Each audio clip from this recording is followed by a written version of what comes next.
up, though? We back at it again. It's your boy Detroit Debo. MF and J. And this is... the Unwrapped Podcast. Yes, sir. So, look, make your way over to audible.com/Detroit or text Detroit to 500-500. By starting a 30-day trial, you receive a free audiobook.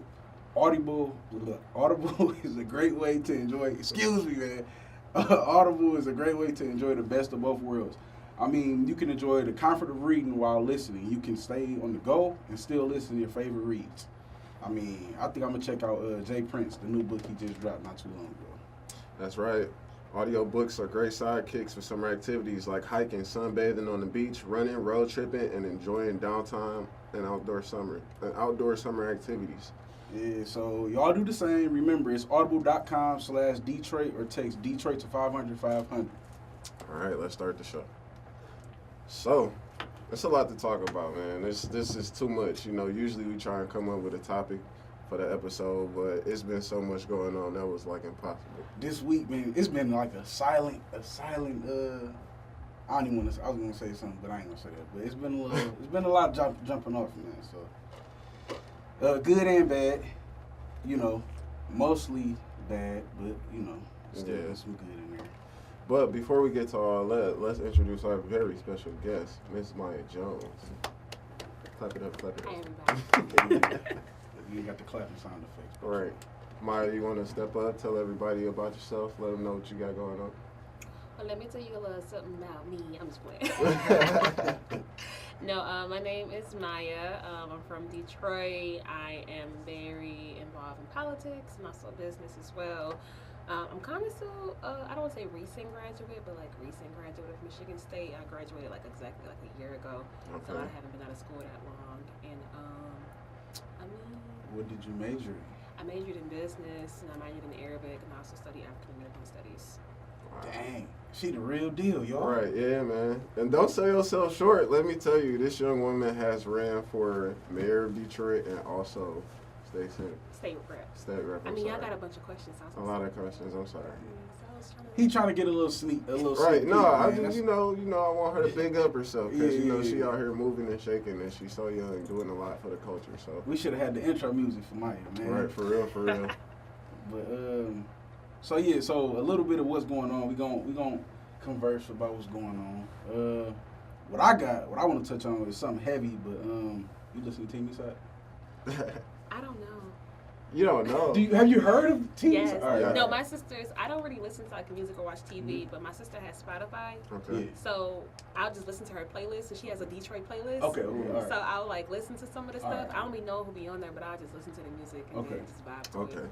So you have heard of TV Side? Mm-hmm. And she does listen to Detroit music. That's dope. Right. You know what I'm saying? Got a politician. Right, that's good.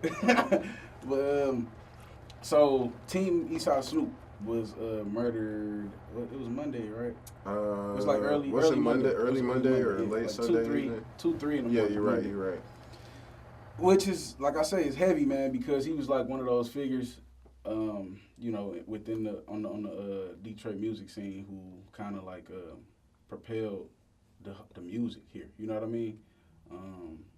And the way that he went out is just tragic. It's unfortunate, very unfortunate. And it give you time to reflect on what's important. You know what I'm saying? I mean, we gonna talk about, musically and entertainment and then personal life, but you gotta really understand that some good that came out of the situation was the city came together. Yeah. And then the bad thing, of course, is we had to lose another staple in the city in order for that to happen. So, first, back in last October, it was rock. Yeah. And now it's Snoop. And now it's just it seems like a lot of artists in the city is just getting the bigger picture of this. So, which is good. That's why I say it's the good thing. I feel like the city was already coming together. But now I feel like it's really going to go crazy now. I don't know, man. I don't know. I really hope so. I hope that this opens a lot of eyes and makes people realize the importance of life, you know what I'm saying? But another thing that's important is, that people realize it could really be anybody. you know, Yeah. at any time. And But it's really sad. You would think that people would have realized that when Blade got killed. I mean, yeah, but, you know. That was a different time, too. I was just getting ready to say that, Yeah. that, you know, that's a different time. You know, that's somebody that we grew up, you know, listening to in the city. And, I mean, I feel like the kids probably know who he is, but as far as, like, do they know how deep it was? Do they know how much it affected the city? Mm-hmm. Because, you know, Wipeout, you know, it's around the same time. So, Mm-hmm. you know what I'm saying? Or, you know what I'm saying, within the same time period. So, that was a big moment for the city. You know, those two. I also feel like the unity. Detroit is like heavily like you know, into music and stuff like that. Music is one of the things that could bring people together in the city. So I feel like because I know I got a chance to check out your clip of it was something you did when you was running, and it was like Running a my cover, boat. yeah, to a Cash Doll song. Mm-hmm. So, and that's what I mean, how music can be that thing that brings everything together in the city.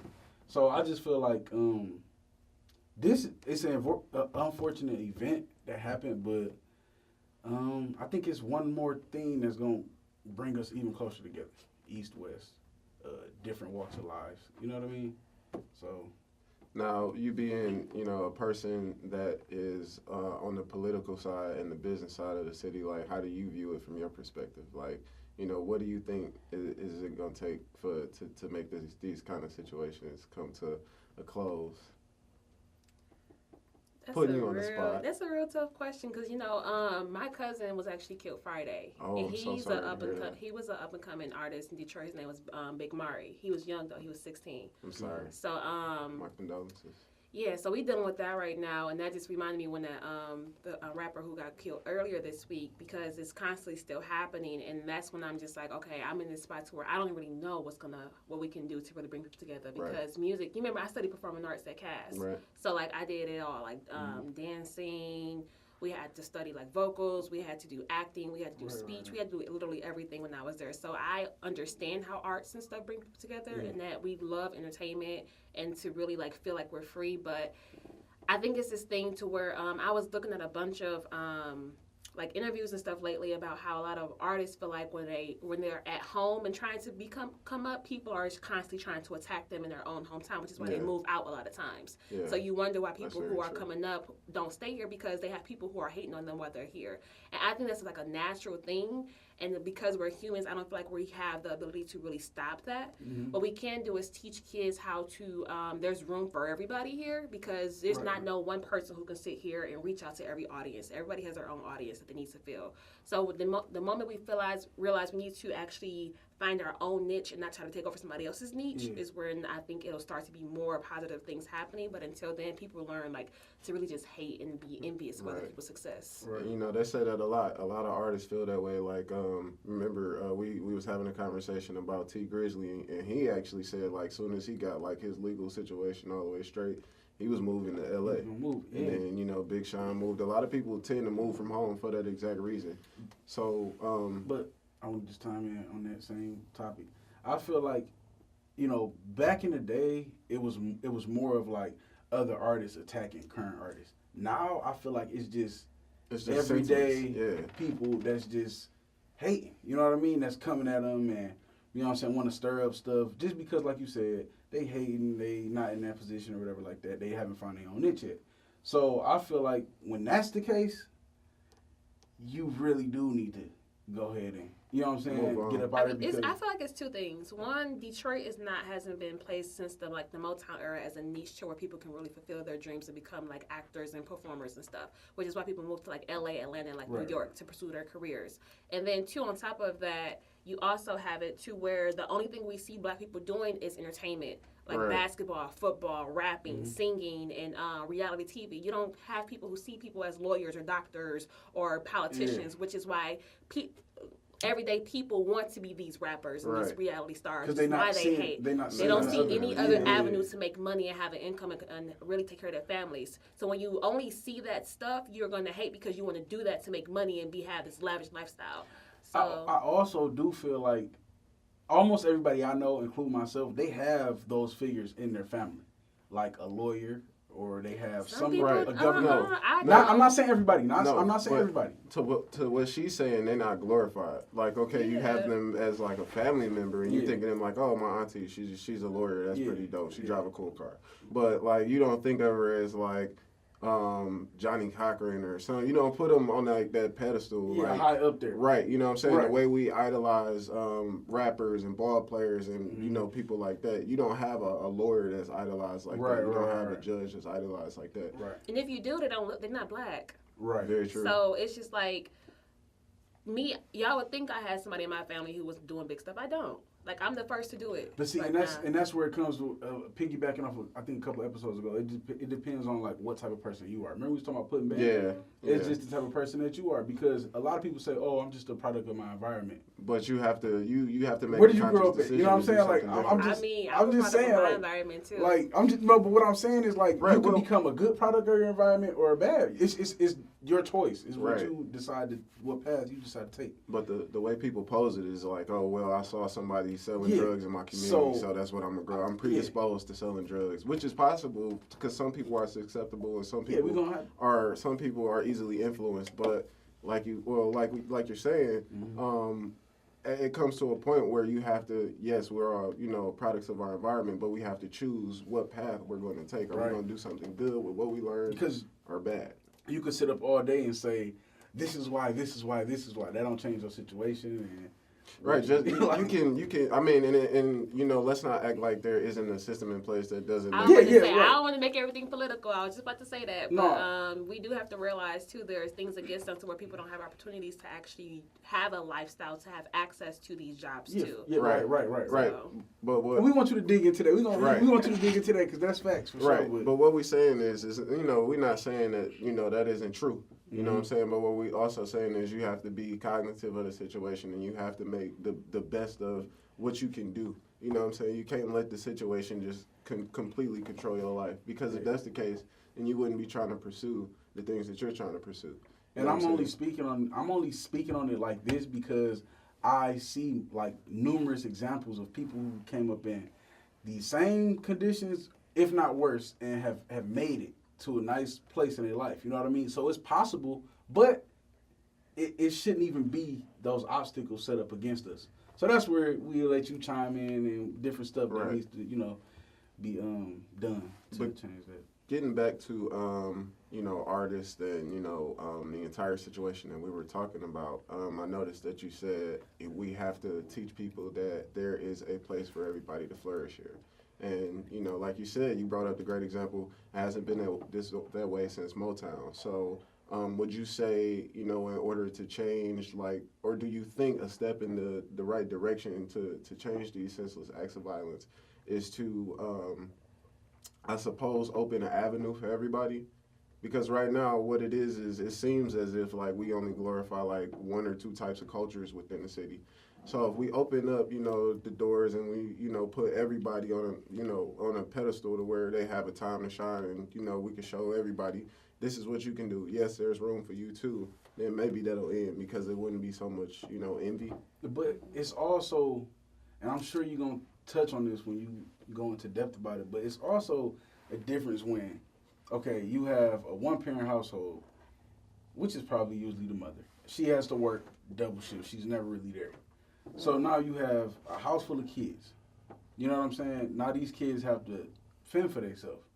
So it's easier for them to just go out and do this for some quick money or just out of boredom. There's not really many rec centers in the city, so it's just so it's easier for them to take that path. So what you're saying is that's an example of somebody of children not having a path.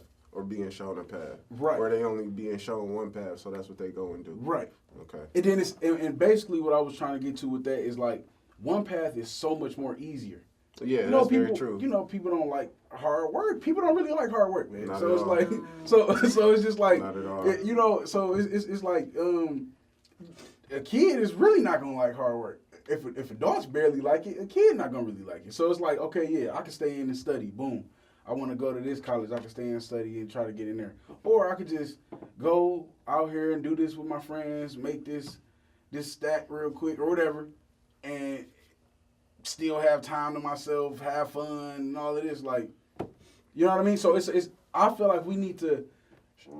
It has to be shown to them the fruits of the labor. Like they have to really understand. Like you said, it has to be glorified. Like, look, if you stay down and you really put in this work, you can live this type of life. Right. You can and do it's something. essentially equivalent to taking this path. You know Right. what I'm saying? You just got to be willing to put in that work.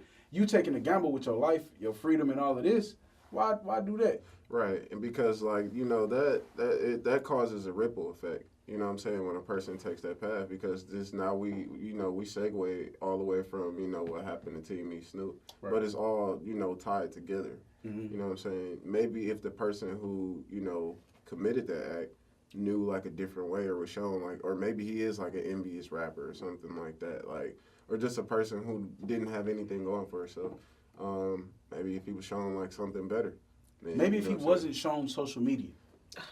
I mean, social Maybe- media. I maybe- mean, the maybe- internet in its entirety is the devil. But You know, that's another thing. I mean, maybe that was the case. Maybe if No, social, I think we need to change it around. So, say for example, marijuana. Mhm. People sell marijuana in the hoods Right. illegally, right? Yeah. The black market. If we teach people that marijuana and how people sell it on the streets is actually logistics and supply chain, right? try to monetize that because it's about to become legal really soon, Yeah, and then make yeah. it to where Right. people learn how to become entrepreneurs, then they can have another avenue to really do it. Because people are going to do it anyway, regardless. Yeah. They Right, so smoke that's- weed. The only issue is there's so many barriers to people who are of color to actually have these weed shops and to actually learn how to do this stuff, where the issue comes in. But then when you see it, it's like everybody who's opened up a weed shop in Detroit is what? Not black. Yeah.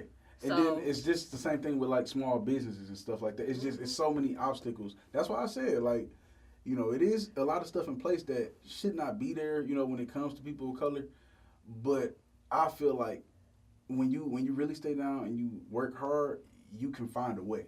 You know what I mean? But I think also it's kind of a crabs in the bucket mentality too, because getting to what you guys are talking about, as far as like, and I'm gonna just use the marijuana shops because that's what the example you guys used. I believe it was either a year or 2 years ago, like it became like it was a big deal in the city to where like they shut down like a bunch of different marijuana shops because they said okay, we don't want it within like so far of like a school, a church, whatever. Yeah. And then it can be so many like within so many like feet of each other. But they put it on the ballot and then reapproved it. But the trick here, that's the wild thing. That's the wild thing. So it's like, why even go through that entire process? Like, why even take somebody? People are not informed on how to vote. That's another thing. Yeah, but beyond that, people choose to be ignorant, you know what I'm saying? And in choosing to be ignorant, now you stopping somebody's hustle. You stopping, entrepreneurship, like you said, just because of, just pure ignorance. Like a lot of times, and I'm gonna stick with the marijuana because that's the example y'all threw out. Like a lot of times people have like negative ideas about marijuana, and that's the whole driving reason why they want like nothing to do with it or they don't want it in that area. But like I grew up going to Third New Hope Baptist Church, and that's like literally right next door to a liquor store. Like I was about to say, how many you times can walk have you out heard of of the this church stuff? and So what I want to say is like, what's so much more worse about weed than alcohol? That's just what I want to know. Back when who was it? I think it was Nixon was president. They were trying to figure out how they can criminalize black folks, and they used marijuana as the avenue to do that. This is like historic. But that's like so we that have was to before. realize. Yeah, but we have to realize this is like history. You have Oh to know yeah, history. no, for And sure. then coming But it's before forward, Nixon.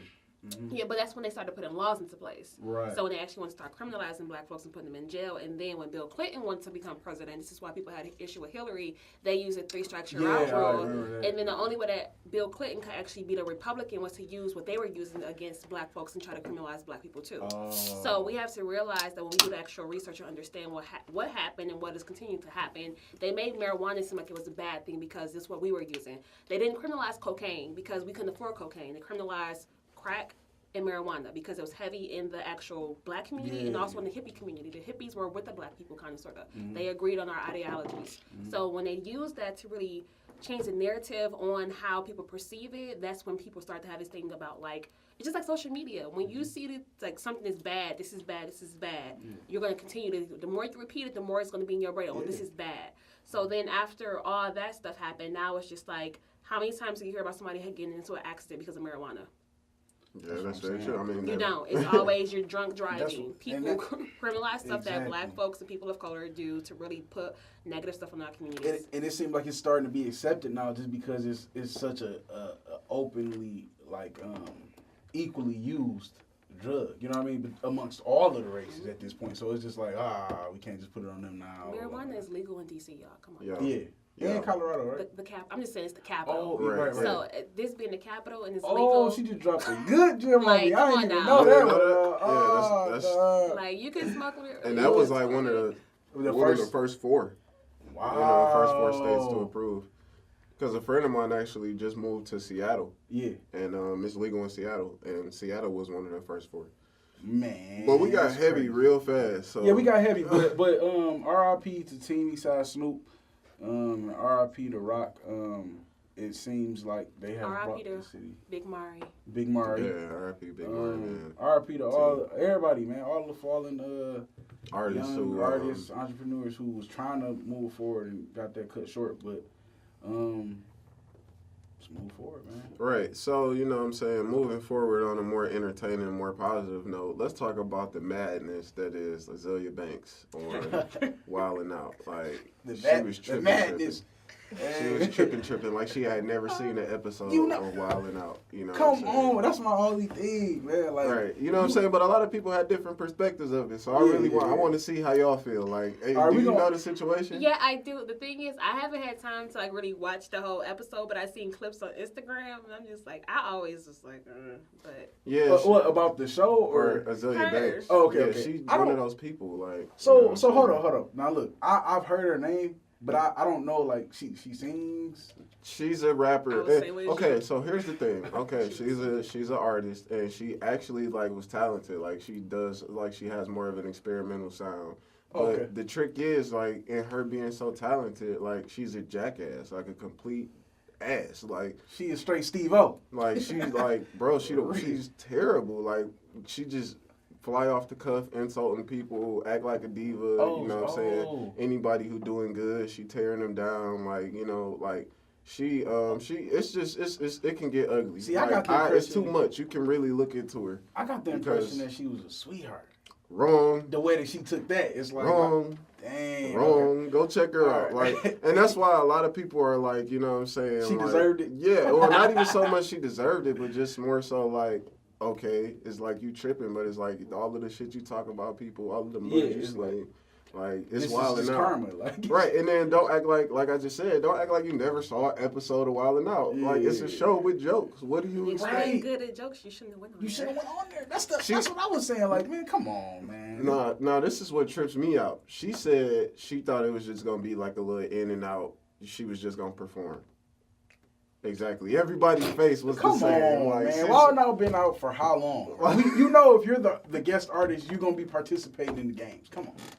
Like, you can't use that one. We've been watching Wildin' Out too long now. Like, come on. So, I feel like this is just my way in on it.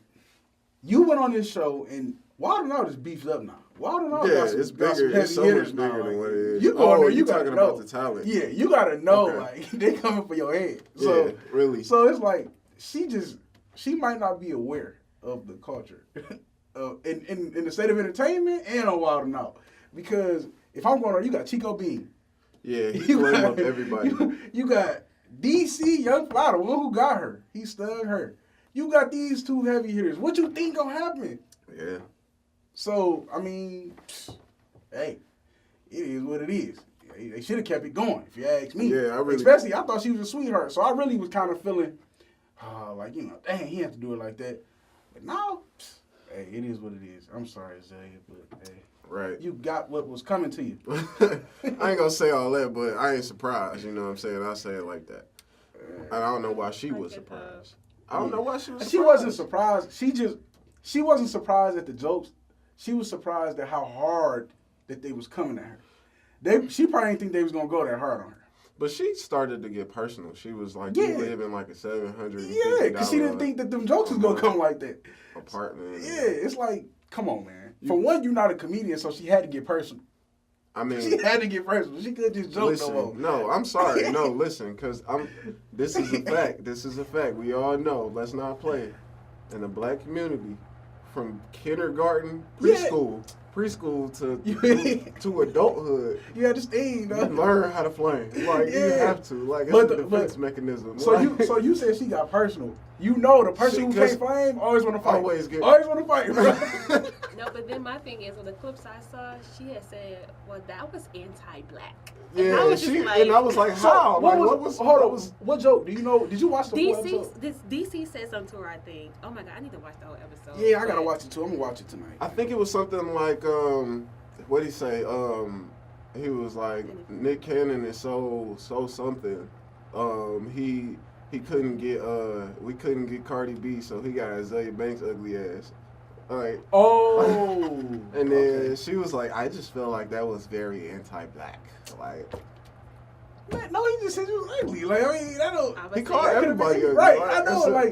that's come kind on, of his thing. Yeah. Like, you know what I'm saying? Shout out to DC Young Fly, man. Shout out to DC. And technically, Cardi B is black too. So Yeah, It's like, she like like, mixed what- or something. Like, It's come on. like, what's happening here? Like, I don't know. Look, what it is like I say, back in the day, the person who could not sting wanted to fight. Always. So now she wanted to fight. She couldn't Like, fight okay, him, sure, but it you was got like, jokes, bro? yeah, And like, her performance was horrible. I watched that part. I didn't watch Oh. the performance. You saw the performance? Yeah, I watched that. oh, she part. stayed and performed? Yes, it was. Oh, yeah, of course it was going to be terrible. She had all that on the mental.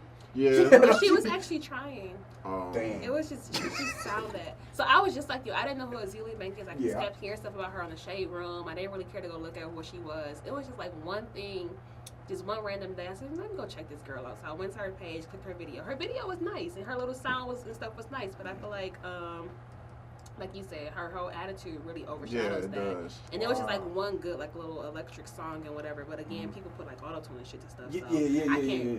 Based on her performance, she sounds terrible. Yeah, Live. but see that, and that's the thing. That's the thing. A lot of these artists, they're like okay when it comes to the talent and stuff. But as soon as they get in the studio, Yeah. like you said, they slap all these different effects on there, and now you a star.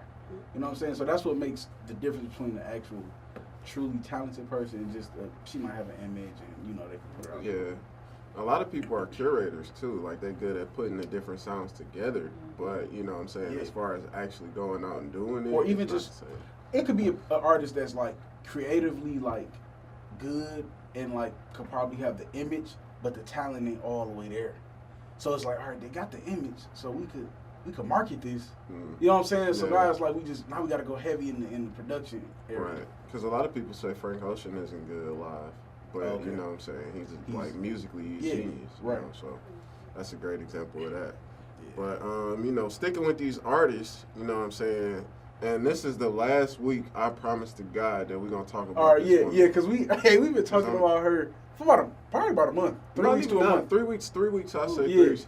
Nicki Minaj, bro. Ooh, Yeah. Oh, you a Nicki fan? Yeah. Oh, Oh, Jesus Christ! hey. I'm over. Hey. I'm right. Yes. Shout out to her Yes. sister, you know what I'm saying? She in the corner and she like no. Hey. But, so, you know what I'm saying, Nicki Minaj and Future canceled the rest of the Nicki Hendrix tour because of terrible ticket sales. No, she Yes, was yes, canceled Myya. because her album dropped late. Oh my Yes. God. So she didn't have time to perform, which is Oh, understandable. We know what apologies. Hey, So- shout out to Myya, man. That's what it is. But the facts Don't said, play. but the facts and numbers said ticket sales was butt. But of course, why? Okay, so this is the thing too.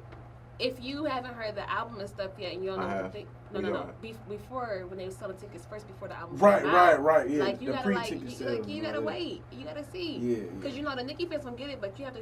Why do everybody make excuses for this one? There's Because no y'all do know excuses. everybody. So hold on, keep y'all going. do know people do this. You do know people put tickets on sale before like they release a project. And That's everybody- not true. Bruno Mars That's has not done them true. before. He gets so yes. touchy with Nicki, I swear. But keep No, reading, because keep no, reading the listen, article, bro. I want to hear listen. it. It's just my thing is I just feel like people You always putting make out, excuses. You putting out false stuff. She didn't cancel anything though. That's false. No, that's not false. That's Yeah, true. she The rest of changed it, the rest of it was canceled. The rest of the Nicki Hendrix tour was good. Maybe it's a new. Maybe she doing. Or was it No, postponed? it was the North American It was the rest of the North American tour. It leg was of the tour. It was a world tour with the North American. She said Yeah. she postponed The it. tour It's they postponed. canceled. It's going to the Yeah, end. yeah. She said she postponed it. She didn't cancel no, it. the North American, the rest of the North American leg of the tour is Got canceled. She said it was postponed. She just. I'll go to it right I'm now. about to go to it right now. We Oh both my can go God, to it right I'm now. outnumbered. All right, but finish reading the article because I want to hear Find this. that tweet. I mean, so no, I that's can add very it in the that's video. that's the end of it. It's Okay. just that simple. That- She said that it was because she wanted more time to practice performance, but that's not the case. Read her caption. Let me see. Can I cuss? You found it? Cancellation. I don't. Yeah, Yeah. of course. She called them dick sucker of the day because they got her information wrong, so stop playing with her. Yeah, yep. That's the article right there. Okay.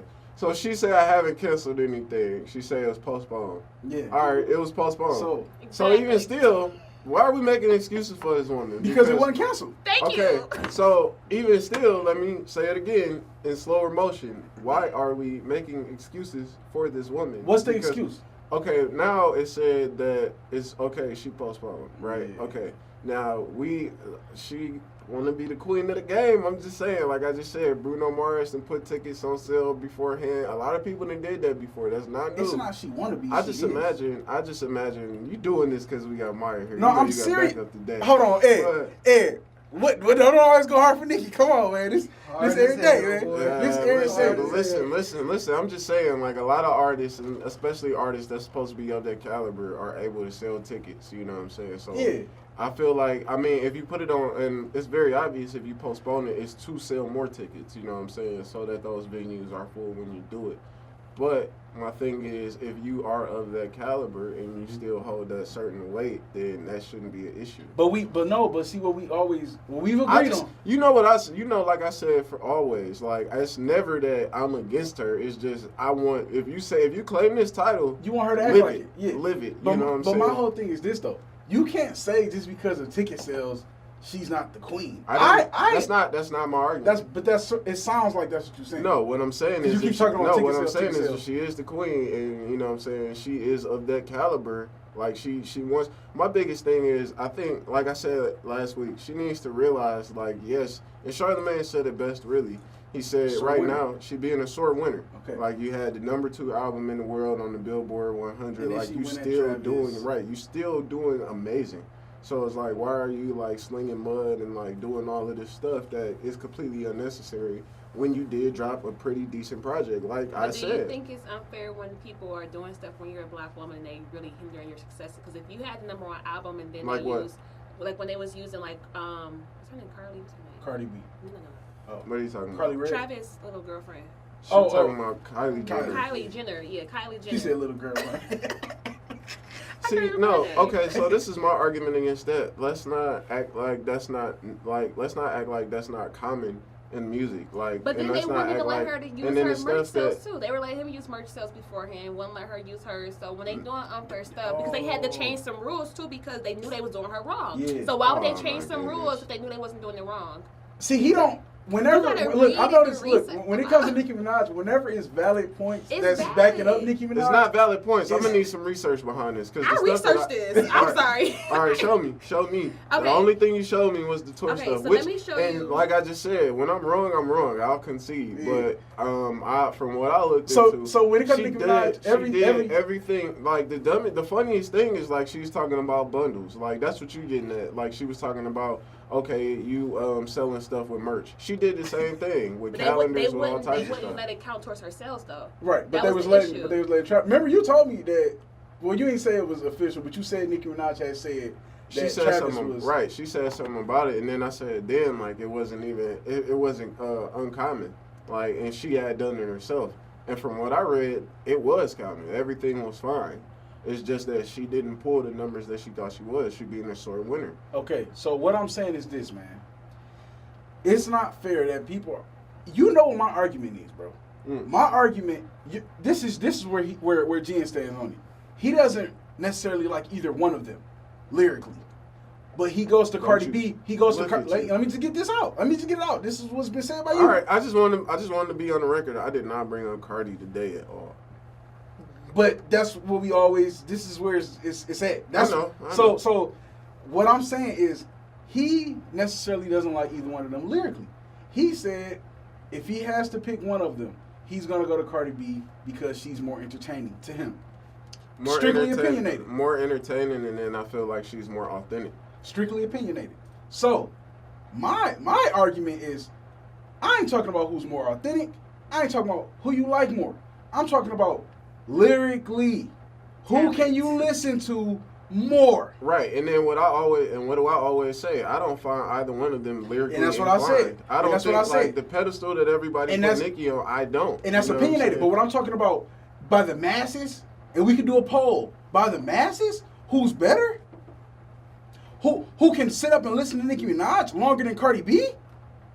Who's able to? Who even has enough catalog for them to do that? I mean, of course, that's what I was getting ready to say. Like, you act like she haven't been out for 10 years now, so that's very obvious that she have more and that's my point. I like That's both kind of a them weak argument. Personally, I like Cardi and I like Nicki. I don't like the Right, both I'm not, and No, that's lyrically. Lyrically, I like Nicki Minaj better.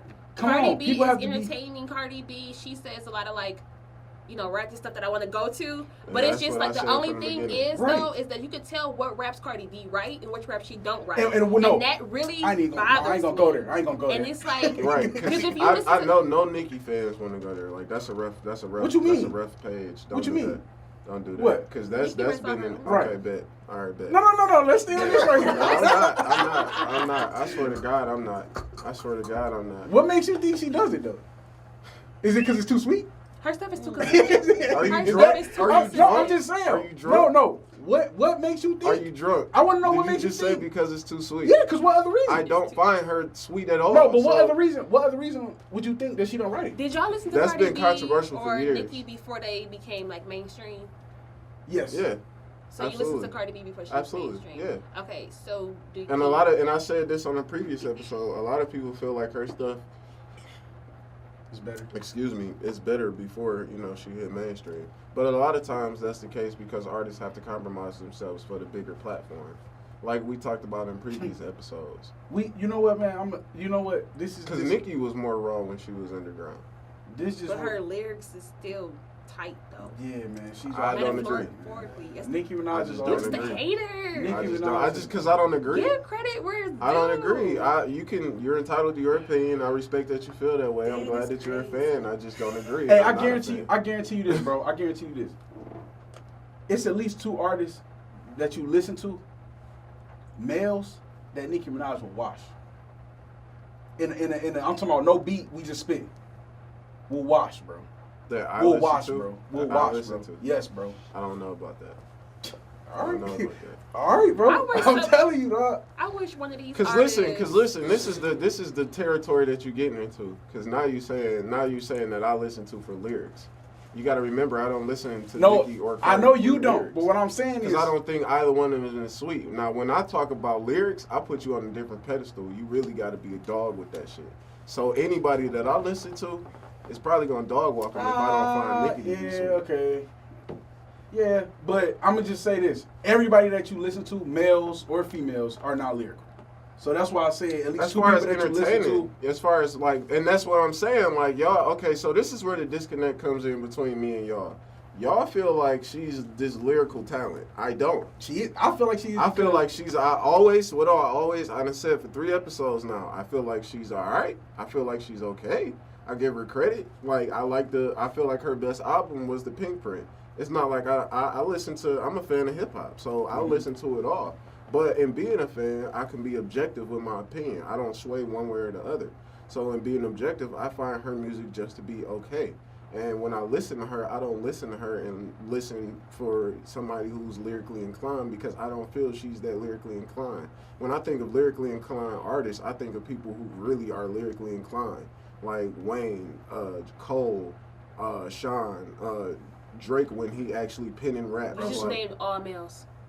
well, okay, you want to talk about artists? Rhapsody. Rhapsody, Jean Grey, and Jean Grey is a legend. Do you listen to her music? I bet you can't name me a track, but I can. So don't come to But me. what I'm saying is this though.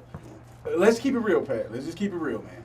We not talking about We're not talking about. No, because Hold on. I'm confused because if you would have named people like Lauren or some Yeah, shit, Lauren is the that's two what obvious. I had to tell I him. would've been like, No, but that's what I had to it's tell not. him. No, But of course not I listen obvious to because Lauren Wayne Hill. and Drake and all them and Cole is obvious people, but you named them. Yeah, Though. When it comes yeah. to females, y'all like to sit here and discredit us. No, that's who why I don't like discredited females. Look, Because I you just said, shouted oh, out too. no, you What said, you oh, talking about? Lauren, that's just the obvious, But look, but you didn't name No, her. I said she's the obvious, so that's why I didn't go to her. I went But to everybody else you name who was male was no. obvious. So this is why I He went to an artist that he went to underground, no, like right? not mainstream artist. I went to an artist that's underground and not mainstream just to prove a point because you felt like in me naming males, that's all that I listen to.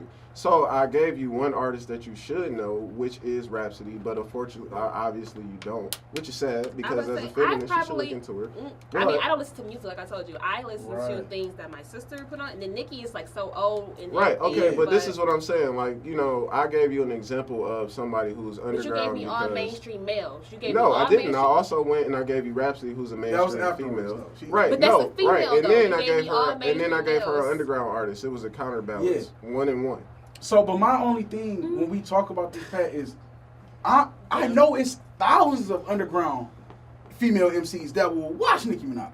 I'm Right, talking yeah. about Right. currently on the scene, mainstream, who can mess with Nicki Minaj. Thank you. There's only one, and that's Young M.A. And don't nobody want to bring her up because they say she's a male.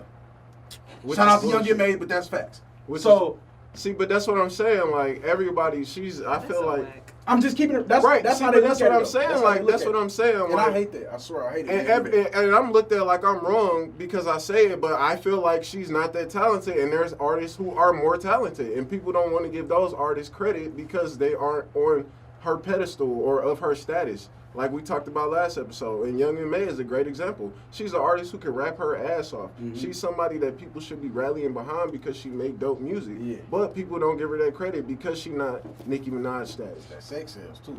I'm so confused at your viewpoints right now. Cause like Because I feel like I don't think you're realizing how like you putting like the male mainstreams on pedestal, but then you putting like the underground female trying to put them against Nicki, but then No, you didn't not. name like Okay. no, you didn't name like. Because my thing is, this is the issue we come to when it comes to Nicki, No, I'm gonna is get it that out. I'm gonna get it everything out. is really like, when it comes to me and my politics, everything is so sexist. Okay. And y'all don't realize the things y'all say. Like, when you named all the male artists, they were mainstream male Okay. artists. And then you asked me, oh, but do you know this underground female artist? Because you can't. Because you can name, name you can name me a bunch of underground male artists who I don't know either. Right. But you didn't Right. name any of those. You No, but that Okay. should speak volumes because there's Exactly. nobody Okay. mainstream All right. that can stand up against Nicki Minaj. That's what So- y'all saying. Who is it? Okay. Who is it, bro? You know what's so funny? You know what's so Who funny? is it? I just let want me you to finish. tell me. Let me finish. Let me get to my point. What's so funny is that, and before, because y'all gonna jump and say, what? I ain't How? saying Who? nothing. I'm gonna let you I get know, to it. right now. But when I say this, y'all will.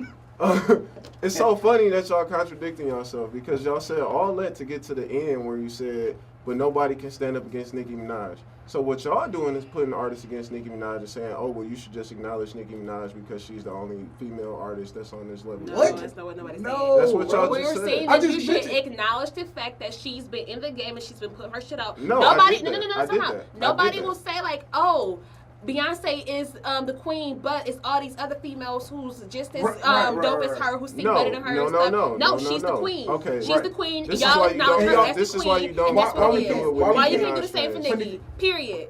Like That's Aretha how I Franklin. Aretha Franklin was the queen of soul. You can't Yeah. sit here and say anybody else who wasn't the I'ma queen let of you soul. get You it ain't gonna out. put I'ma nobody else just tell against you her. what it is. But it's like, And I'm pretty when it sure there's a comes to lot of Nicki, other singers around the world who might have been better than Like- All right. Aretha Franklin. Okay. R.I.P. But I'm Okay. just saying, like, Okay, so again, we got to be careful with what we're saying here because you can't say that, you know what I'm saying, our viewpoint or my viewpoint is one that's sexist because what I'm saying is bullshit that Nicki Minaj is the only artist that's being recognized. What I'm saying is it should be other artists that's on that pedestal like Young M.A., but people don't give her that credit because of bullshit things against All her. right, so we That's got what I've that been clear. saying from the beginning. Now, the reason why I named you an artist that was underground and also an artist that was mainstream that you did not know is because I wanted to illustrate to you that, yes, I do know about female artists and And I they do give could them be. that credit and they could be on that level. nobody But is. unfortunately, Yeah. people don't give them the chances that they need. Okay, it's the but same you thing for a lot somehow of male artists misunderstood too. that. But that's the same thing for a lot of male artists too. So I don't get what you're saying. That's why I don't get what you're saying. There's so many other people who are talented, who are males, who should be on the pedestal, like Cole and Kendrick and everybody. They are. They're Okay, not I see because what you're they're saying. not Cole and they're not Kendrick. I see what she's saying.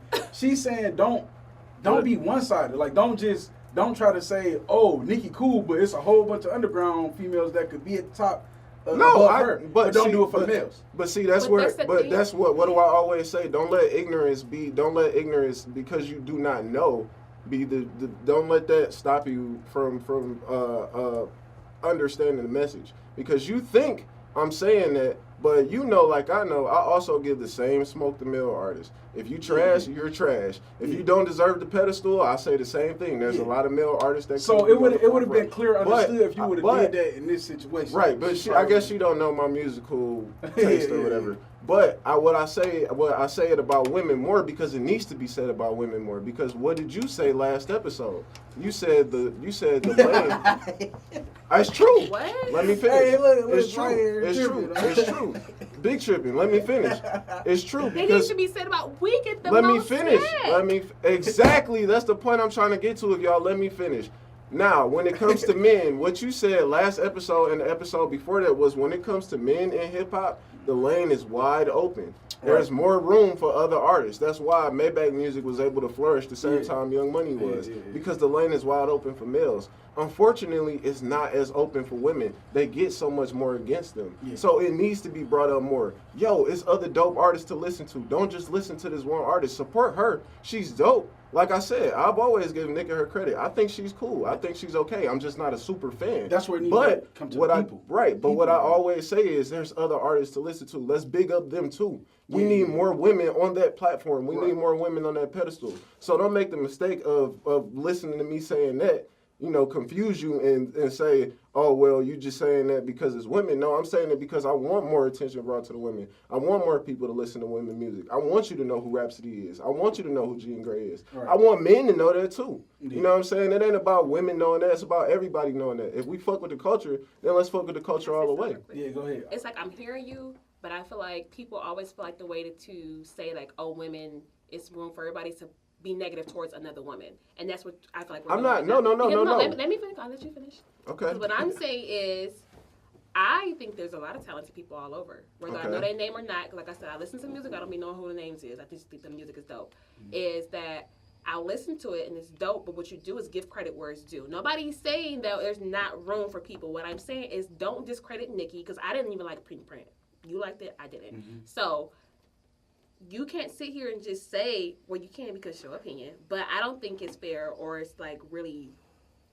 I would agree. I don't think it's fair to not give her credit. Right, but don't let your emotions misguide misguide you, because what my literal words before you even started was, I give credit where credit is due. I've always said Nicki was cool. I always thought she was good. I just said I'm not a super fan. And what I followed that up with was, I think Nicki is great. Listen to her, support her, but check out these other dope artists. Oh, I heard I don't like Nicki or Cardi. That's all. See, that's what happens when you listen with emotion. No, he said his whole thing is like he's not listening to either one of them for no lyrical stuff. And I didn't even bring up Cardi that whole time. Yeah, I brought up Cardi today. But the reason why is because, like I said, man, it's this small lane. So like I just actually. But that's why I say it's cool. Support her. She's dope. But also give credit where credit is due. There's other artists out there. So basically, I'm saying acknowledge her and acknowledge other women. Don't look at her and say not just Cardi, Rhapsody. Jean Grey, who's a legend, who put it down before them.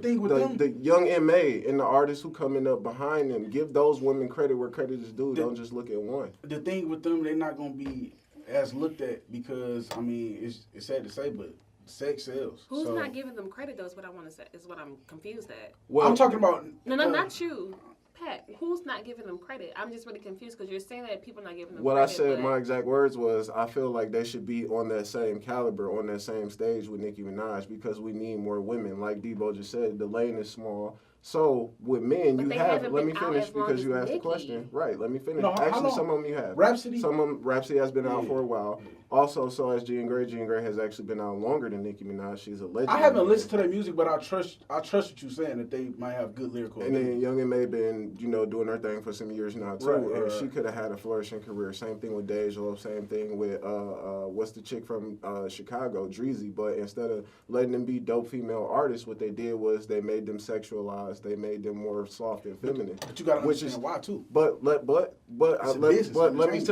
me get to the answer in Maya's question. She said who's not giving them credit. What I'm saying is they need to be they need to be just as idolized and just as respected. There needs to be more than one or two female artists at the top of the game. What I'm saying is the same credit, the same way we can name 20 male rappers off the top of our head right now, I want to be able to do the same thing with women. So I'm not saying don't support one. I'm not saying don't respect Nicki. Don't listen to what she's doing. Because if you a fan, be a fan. Mm-hmm. But what I'm saying is be a fan, but also recognize there's other artists. And don't, listen with emotion and think that's me saying don't support Nicki. But I don't think it's necessarily people aren't looking at the other artists. It's just like Jay-Z. Like, we look at all these other artists, but Jay-Z's the top. Well, Jay-Z is he's like God. But that's just the example. But that's the same way we look at Beyonce. This is the thing that I'm not understanding. He just made the excuse for a male, who Jay-Z. Now what did I say after? Now what did I just say after?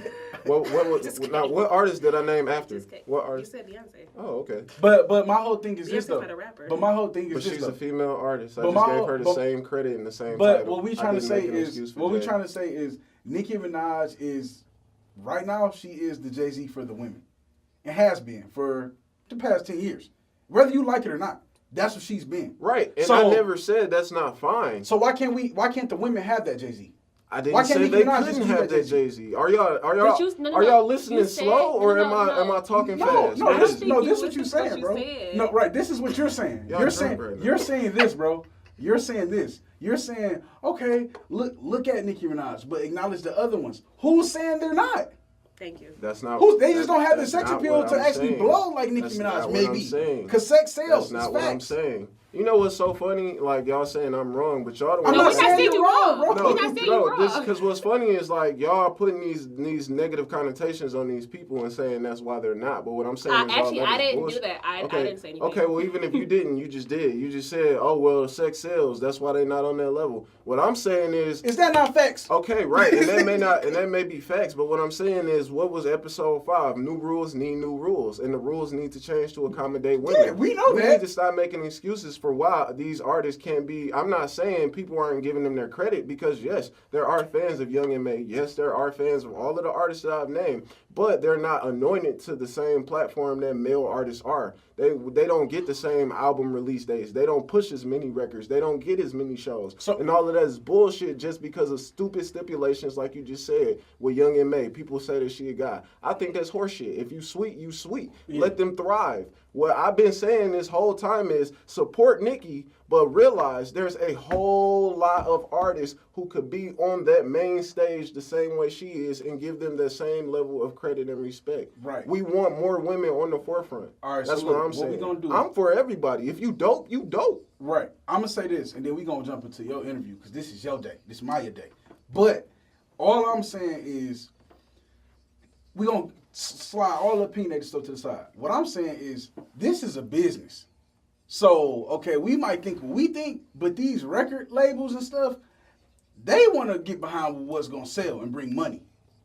So, okay, they could be sweet. They could be dope. But if we got an artist who can rap and is sexy, that's what's going to Right, and I understand that, but then... last thing too, I'm really confused. My confusion lies is like, I don't understand where this whole thing is who's not like promoting them, because when I think about rap and females, I'm thinking about the times when it was like Eve, it was like Salt and Pepper, it was like Queen Latifah, all them. That was a different time. I know they're all different times. I'm naming all the female rappers who are probably in the same time zone rapping at the same time.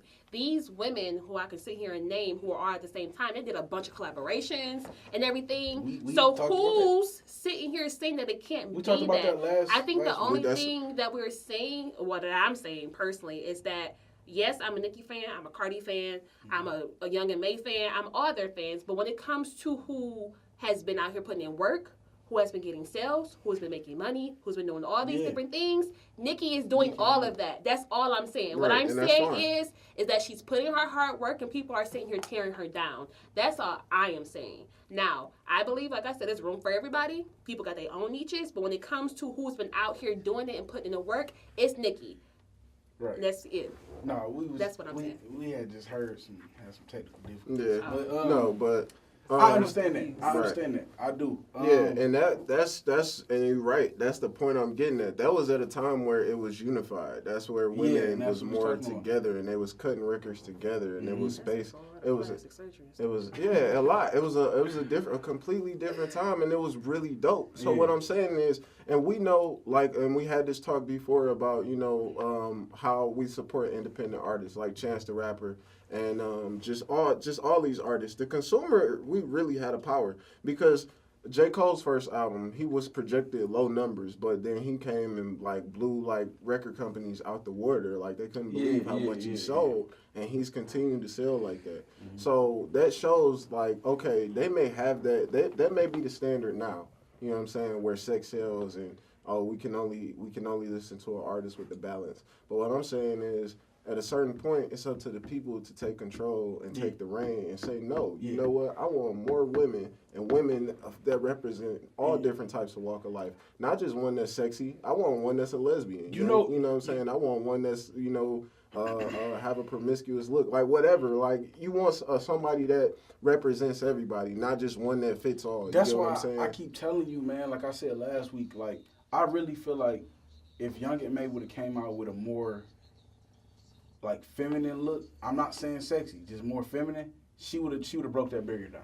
I think if She she would really have just would've. kept doing her thing and not listened to what people say. She still put out music. I know, but I'm saying is like I know a lot of her stuff. When I was like listening to her and stuff, is that she was like real, just like I feel like a lot of artists with this period is like when people don't really Rock with you. I don't want to say rock with you, but when you different, Yeah. like, cause she came out, she is what she is and whatever, and then people wasn't really getting into that. I feel like that really starts at her progress and everything, and I feel like sometimes artists need to, like I was saying when we was talking off the air, be true to who you are because your niche will be there and your support is going to Right. be there.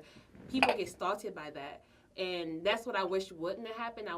Because I know people be complaining being on social media, but it's just like No, she actually has been going hard since. Don't Ooh. forget when she came out, she was feminine. Before when she was popping, she came out feminine.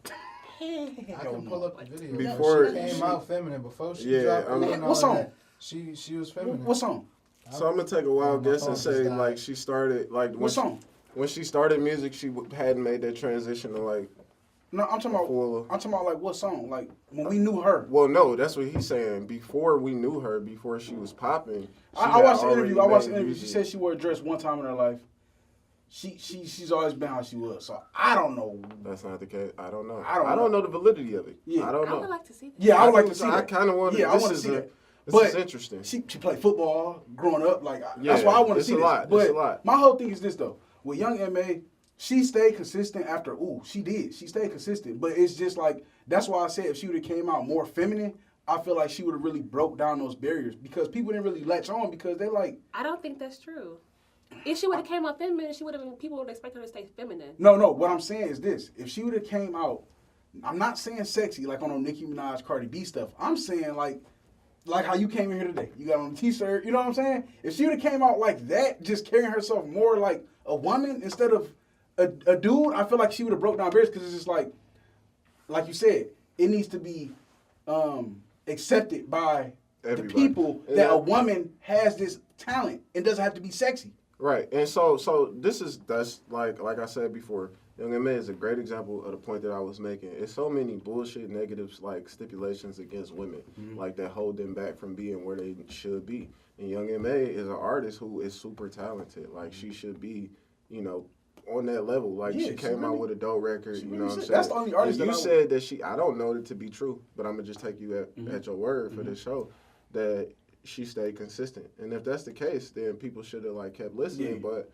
unfortunately, for whatever reasons, they like, oh no, well, when I listen to my female rapper, I want her to be more. Yeah, and that's more of a because woman. she's Young M.A. It's crazy, but it shouldn't be like that. That's what I was saying this whole time. Young M.A. Like, is more accepted on the there. fella aspect, like the men. Like we accept Young M.A. like I one of the feel like us homies. females do too. We hey we just accept her a lot. Females do too, you know what I'm saying? But it's not as much as. I feel like males probably Cardi. don't accept her as much as us females do. I agree. Because you got to think, women are way more accepting of like, you know. We were just having a conversation about Young M.A. and our little. Because if that's the case, why do people always talk about? They don't talk about Young M.A. They talk about Cardi against Nicki. Because Cardi is she's the imminent threat. She's like mainstream. No. Young M.A. is the imminent threat because she can rap better. No, she can rap better. That's what I'm saying. No, like, but listen, like you saying, or I think we on the same page here. Yeah, we are. She is she on the main stage. Tables have turned.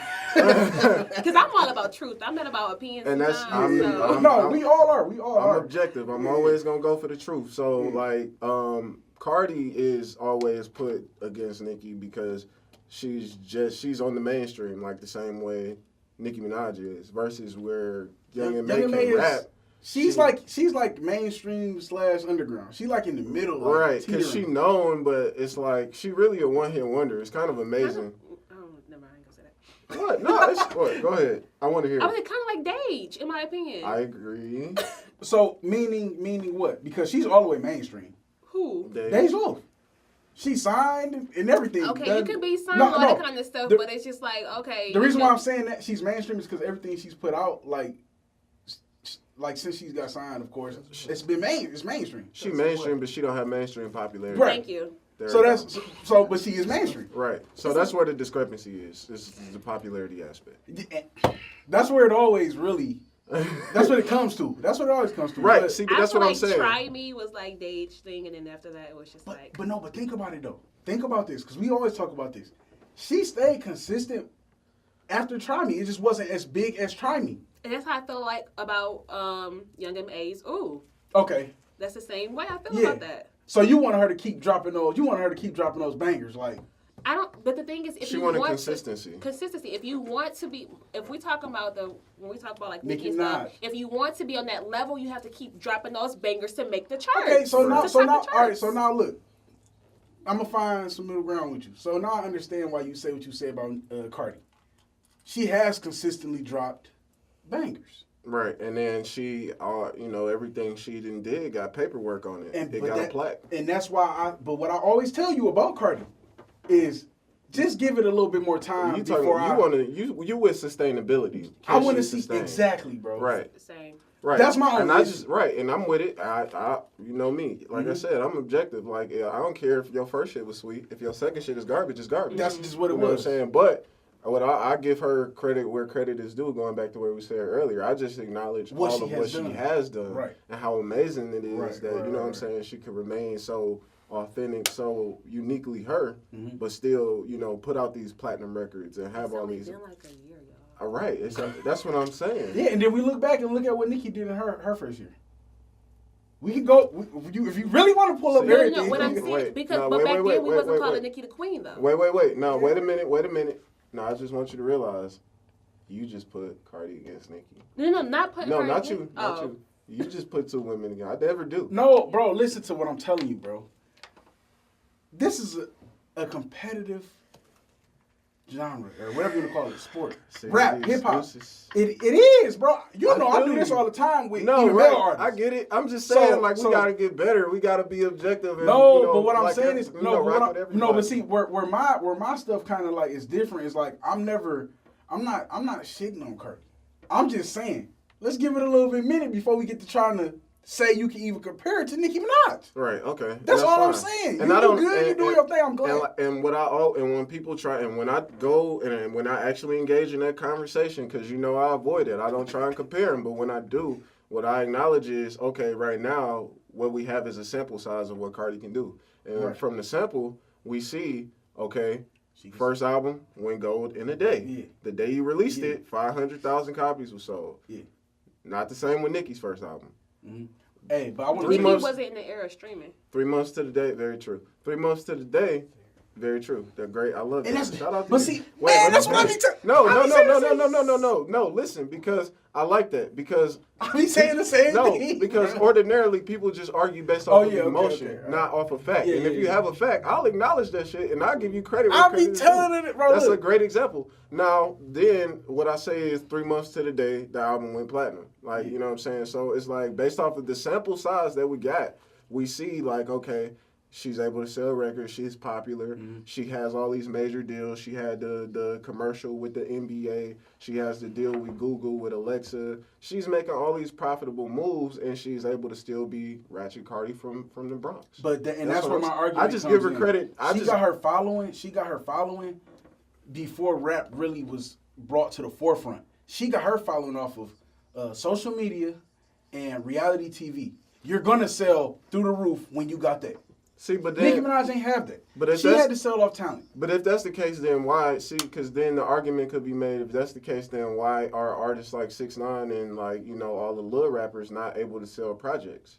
Because they are popular off of social media. They are children But they birthed weren't- of social media, but they- and see, they you come gotta with understand. a social media following. No. But unfortunately, they can't sell platinum albums. You gotta the same way understand, she did. it was deeper with Cardi. Cardi has actual I just feel like fans. listen. They like her personality. Right. They follow her from when she was just a stripper. Wasn't even on reality TV. But listen, wasn't a rapper. Nothing. let me tell you how I feel, man. I feel like whenever we get to this conversation, what you do is you find a way to discredit or like bring up a reason why Cardi That's is facts. this I only bring the facts. You said you like when Like, you bring let- facts to the table. That's But facts. what I'm saying is, it's like instead of That's- coming up with all the, because we could come up with a multitude of reasons why Nicki was successful. If anything, let's be like in the beginning, it was because one, Young Money.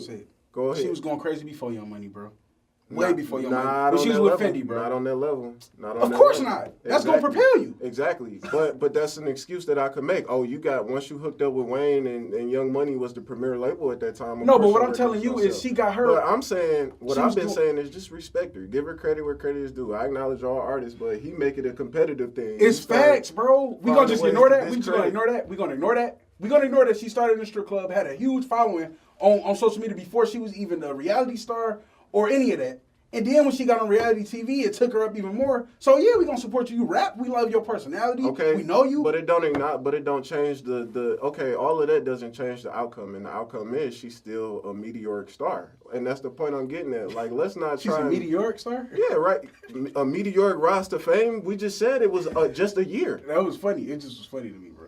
Is that not a meteoric rise to fame? It was just funny. Bro. Ordinarily, it take how many years to be a successful rapper? It depends. In today's age, In today's age, that's you can- kind of average. In today's age, see what I'm saying? He found ways to bring her success down. What am I saying wrong? Is this right her or rise, wrong? Her rise was average. It's some normals. I mean, it's some things to Cardi's rise, some things to Nicki rise. They Right, both and what went I'm- with- right, and what with I've been- colorism in there too. You can ask It's sex so appeal, much. you can ask so much, but the thing is, they both doing their thing. And that's what I've been trying to say. And that's from what the I say, beginning. but I always see I'm But wrong. I'm wrong but when it's I start always bringing a up the but. facts. Nobody though. saying you wrong. When I bring it, when I bring the facts to the forefront. No, what I'm saying I'm is you just don't do hating the no. What I'm saying is you just don't do the same thing for the artists that you support. And what I'm saying is I would, you know, Give you her- know I would, bro. If Nicki Minaj started, All right. was a stripper, and then got on reality TV, you know I'd say this. I wouldn't even be bringing this up This is if they both okay. was in the same boat. Like I But said, it's stuff this that is you- Myya Day. We gonna wrap this up.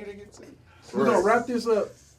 And but it's been good though, cause Myya, I like your viewpoint on it. I love that. I love just that. because you're a Nicki fan. I love that. You I know, mean, I I'm just a want Cardi you- fan No, she a Cardi too. fan too though. I just but- no. I'm just telling you why he with you. No, real talk, bro. Because a lot of people don't, man. Nowadays, people been kind of walking away from Nicki, man. I don't like that. Because See, they some switch sides. And it's not even about that. Like that's what I'm saying. Give everybody, respect.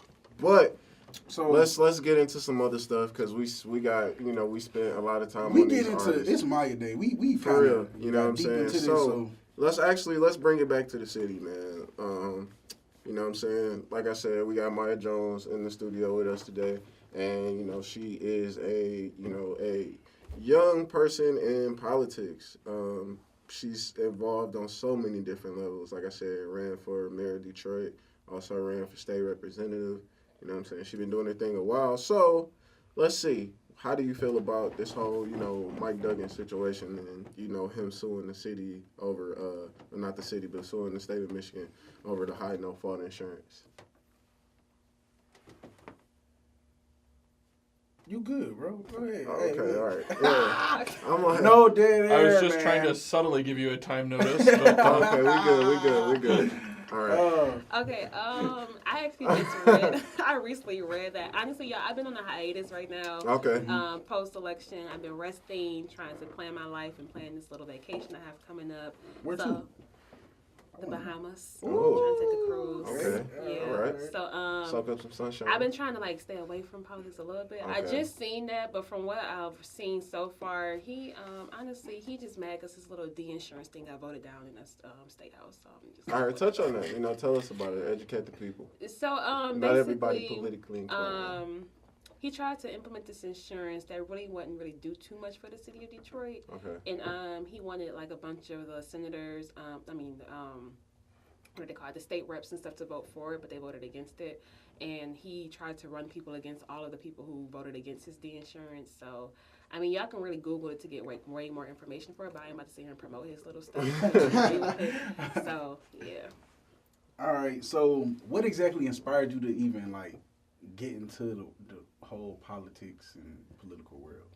Okay, so I actually hated politics growing up because we grew up in the Kwame era, and everything was so negative with everything that was going on, and I wanted to stray away from it. I know I wanted to become a lawyer at one point, but I thought okay, well, people say lawyers are liars and stuff, so I ain't even gonna do that.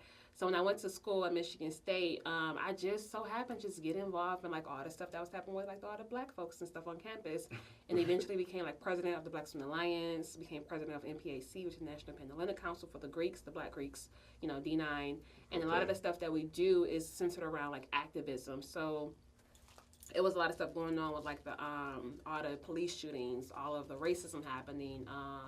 Students not really graduating, retention rates and stuff. So we did a lot of stuff to really combat that on campus. And then my work started to spew outside of campus to all around Michigan too. All right. And then even outside of Michigan. So one of my mentors, this was right before when I became a Delta actually. She's actually in my chapter too. She had told me to do the Congressional Black Caucus Foundation internship, and I was like, you know what? I'm an activist. I'm not a politician. I'm about to do that because I don't want to really be involved in politics. This is 2016.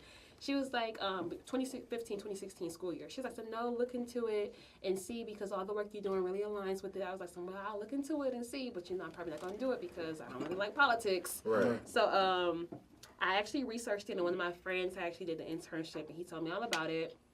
And, God got his plans and stuff because I was trying to get this internship with Google and whatever in California. That didn't go through. And I think I remember when you was talking about that. So, I was a Google ambassador in the Google, I did this other Google program, but the internship for my major was really, I don't even think there's that many positions. It's mostly they do engineering stuff, and I'm business. All right. So it really wasn't too much stuff I could do. But I ended up getting the CBCF internship, and I was like, you know what, I'm just do that and not do, because I didn't want to do another internship I did in a accounting firm or another business internship because I already did it before. I wanted to have a different experiences.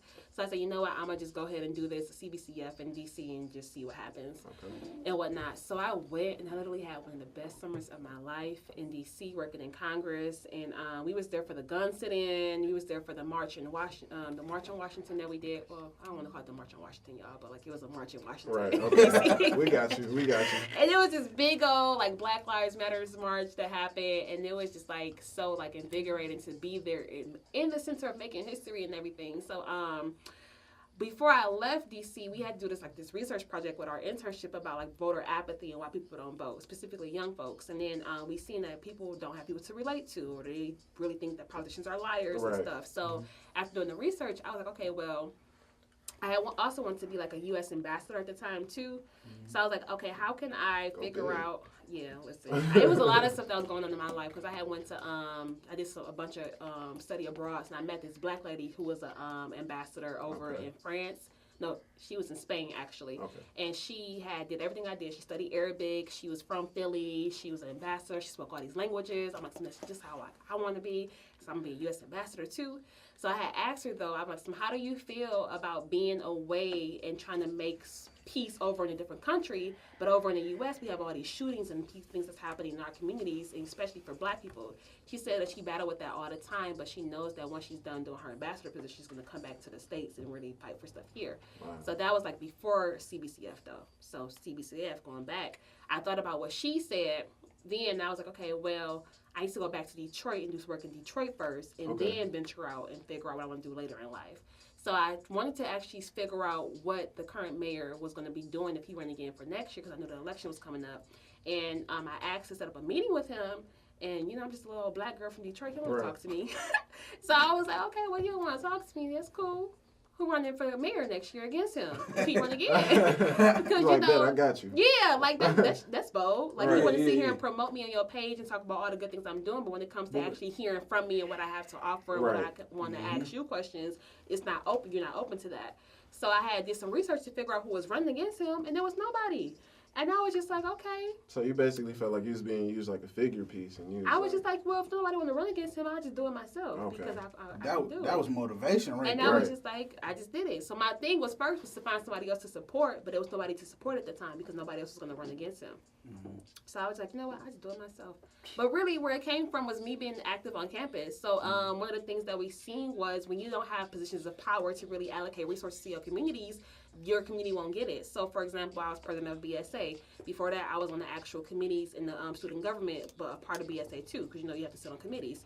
So what we would see was that it was majority white, and that when it came to voting to have student orgs to have money for their programming, they will always vote no, majority no for all the people of color to have resources and money to do their programming. Wow. So it was like, we have to get more people of color into these positions to get money to our community, literally. Yep. Like, you have to get people on these committees to actually vote for policy. Like, they'll sit here and make policies about different stuff, which will affect our communities, but then we don't know anything about it because we're not at the actual table to really figure out what's going on. Okay. So that's why my whole thing about having a seat at the table to make decisions and positions of power is really true, because when you're a part of these tables, you get to make decisions. Yeah. Okay. So your activism basically spilled over into politics. It's basically more or less a way of getting things accomplished and getting things done within the community.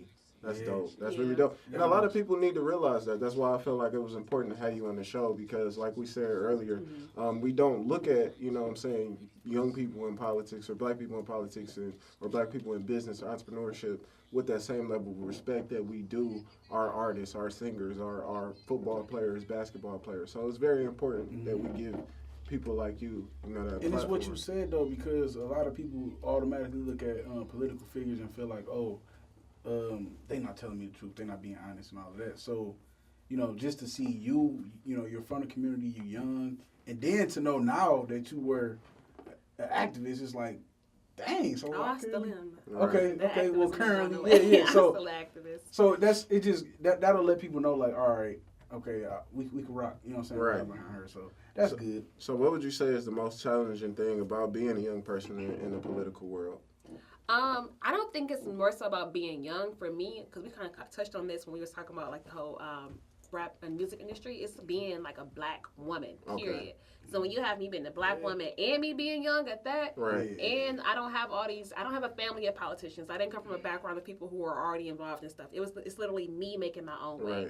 It's me investing to myself, into my campaign, and trying to gather people to support me. So what I've experienced, because I've had a person who was young, who was a Black male, run the same race I was running, but people gravitated towards him because he was a male and everything. But when it came to me, it was like we literally had this same question for a radio interview. I had it the week before. He had the same question the week after. Our answers was exactly the same. So mind you, mine was a week before. So when I answered it, it was a question about, like, what are you going to do in here, blah, blah, blah, and when you get elected, I'm like, well, I can't know every single thing. That's what you have a team for. You have a team who specializes in certain areas, and you really come together and you figure out how can you all put your thoughts and your ideas together to really push forward your plans. Answered like that, and I was like told, like, well, you need to know more, and blah, blah, blah, blah, blah, blah, blah, blah. And I was just like, okay, well, maybe, I'm not fit for this, and, maybe I shouldn't be doing this. And I was really just doubting myself after that interview. I'm like, maybe they right. Maybe I need to chill out. But literally the week after, the other candidate had the exact same question or a similar question, answered the same way about teamwork and stuff. Oh, you have so much wisdom. And at that point, Right. That's what you I was knew. I was See, like, Now, and I'm gonna go ahead and give him a shout out. What's up, Ken? Is she talking about Ken Snap? Listen. I mean, I am, but I don't like to promote, you know. No, it's not. No, it's not a negative thing because I can speak on it from the other side because you know I served as a social media director. So I was on his campaign at the same time, never running against each other, and I didn't even know that had that took place. I didn't know that that's what was happening because I was more or less just a media guy. But it's so crazy because I feel like you guys could have accomplished a lot more together than trying to run against each other. I mean, but if people don't want to meet up, then you can't really force Right, them to do anything. right. I mean, we had understand plenty of talks about us young folks coming together to talk about politics stuff. Okay. People that just didn't want to meet up. And there was no follow. So it was no follow through. So I was always willing to meet with people. Right. But when your people not willing to meet with me, I can't force them to do anything. Okay. So it's like, and we don't speak about this stuff in public because you do what you want to do. You grown. Yeah. So I'm just like, you know what? Regardless, I'm gonna do my thing. So, but at some point, we have to sit here as a black people, period, and collaborate and figure out what's best for our community. Right. You can't. If it's one sided, it's like it's almost no making that work. You know what I'm saying? Like with anything, and that's just aside from that. It's just like if it's not, come on. We all come to the table equally, so it gotta be that. But I feel you though. I feel like it would have been a good. A good collab, good little something. So you said that you grew up around the time of the whole Kwame era.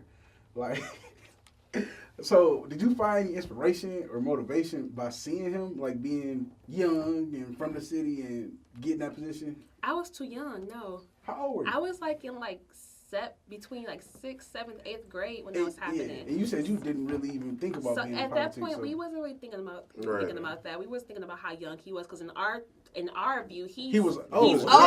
Yeah, like he's not young. Yeah. So and then when he got started, he was a state rep and everything. Okay. So we didn't know what that was either. So we didn't know that he was a state rep. We just knew him as the mayor. Right. So it's like when I grew up and I learned everything that he had did before he became mayor. That's not he really did start off young. He wasn't as young as I was, but he was still young. Right. So that's when you figure out stuff. But at the time when I was younger, not at all. No. It's funny that you say that because like when I was younger, I can't remember how old I was when he first got in office, but I remember watching him when he got elected, and my granddad was like, he was like, man, look at that young boy. His ass gonna get in there and fuck up. He got the earrings. Yes. That's so funny. So I knew he was young from that, but it was just like, man, he looked cool to me. You know what I'm saying? He had the suit, the tailored suit with the after doing all look at that young boy. When you really research and see what Kwame was doing, Kwame wasn't doing anything that these other white folks are doing for their people. But the issue is that he was a black male, and they tried to use all that other stuff. He got caught. He got caught. Yeah, man. Like, it ain't what you do. It's how you do it. What y'all realize is that a lot of the stuff that he got in trouble for was lying about having a relationship with him. Oh yeah, no. I 100% agree with you. I 100% agree with you. It's just the fact that these other white folks Duggan got caught doing what he was doing, but he's still in office. Come on now. Listen, the governor got caught poisoning people in Flint. He's still in office. Come on now. Right. We have to realize the system that's in place. Yeah, and the case was silently closed. Very true. Like, very come true. on now. I mean, no. What I'm saying, I'm 100. Listen, I'm with y'all. I hear all that. But what's so crazy is like that he got caught. Like that's the trick. I said, the media will get us to believe that a lot of stuff is negative when they repeat stuff to us. But when we look and do the research, it's the same people doing the same stuff as Kwame, but they're not black. Yeah. So that's the thing. And see, what's so crazy is like people. It's so many loopholes to where people is just like, man, it's just never ending. We ain't got a chance to change nothing. But the thing there was God told me this and blah blah blah, blah, blah, and they'll try to jump in front of the story too before they come out. So people be doing that too. Yeah. Man, that's just crazy, man. But that's just all I gotta say about that. Free Kwame, man. Free Kwame. No, that was his time is really excessive. Like I know. Yeah, 28. Man, I don't know. So what's going on? I see our engineer looking. Talking to the front of the microphone. What up, though? Uh-oh, technical difficulties. Say something. What up, though? Sound like I can hear Man, I knew I was tripping. So please tell me my mic been on, man. Yeah. Oh, all right. Hey, look, they gonna see me on there like.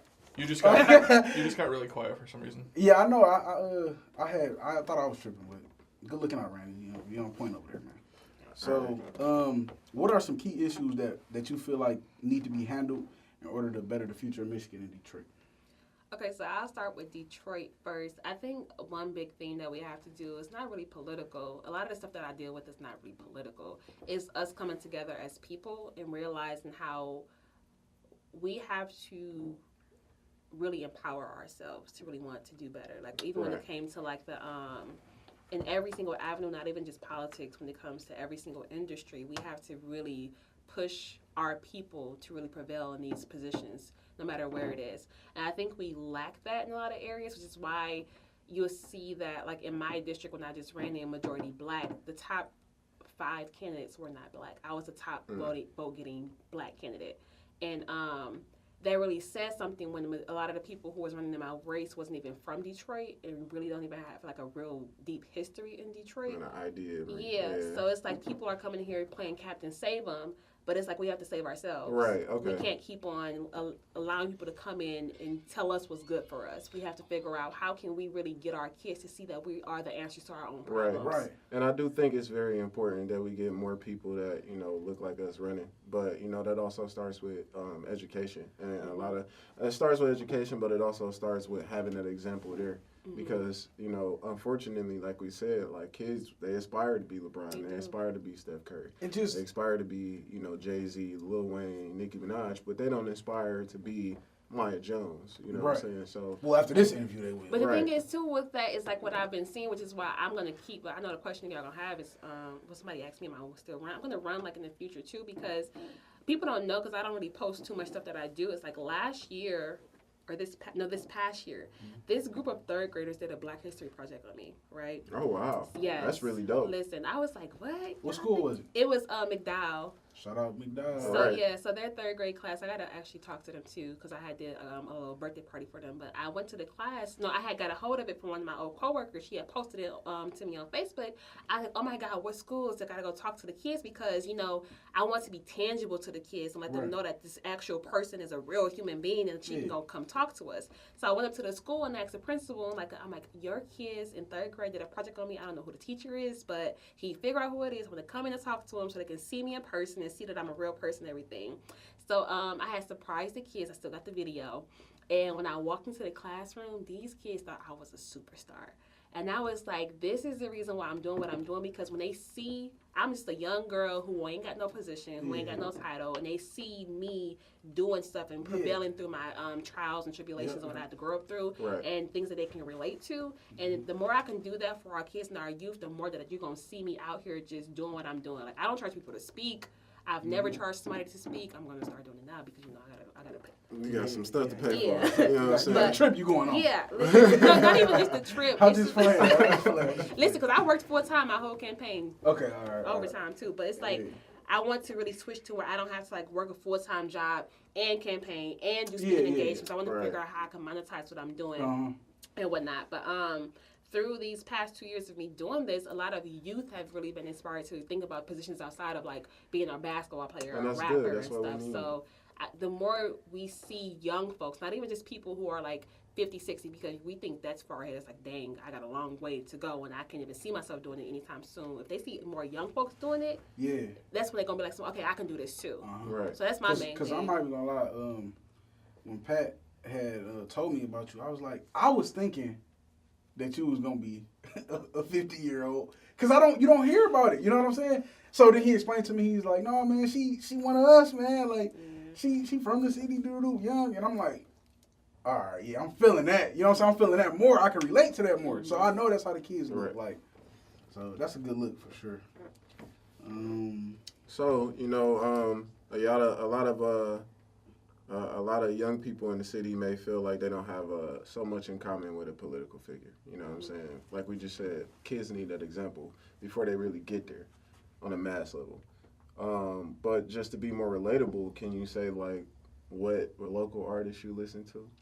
I already told you I don't be knowing their names. Let me see one. Just give us one or two. Okay, so of Just course one or the two. main ones like a Cashed Out. Okay, you a Cashed Out fan.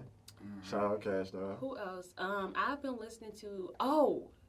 Okay, I don't know if she Oh, counts. she hyped. She love geeked her. about this one. Come on. Nisha the Shay is Oh, my yeah, girl. she's tight. I really like Nisha Michelle. I love her, man. She got good taste in love music, her. bro. Yeah. Like Nisha be spitting. And she's multi-talented. Yes, Yeah. and she be singing. I'm like, this girl, I can't Yeah, wait till she she is blow cold, I ain't up. gonna lie, man. But she like my main. Nisha's my main one though. Didn't she just sign to like Rock Like- Nation for like some a type of management deal or something? Some type of deal? Yeah, I think it was management. Yeah, that's But dope. Nisha and Shay is That's cold, my main man. one. Shout out Nisha and Shay. Okay. See, you came up with two artists. You Yeah, like, yeah, I don't yeah. know.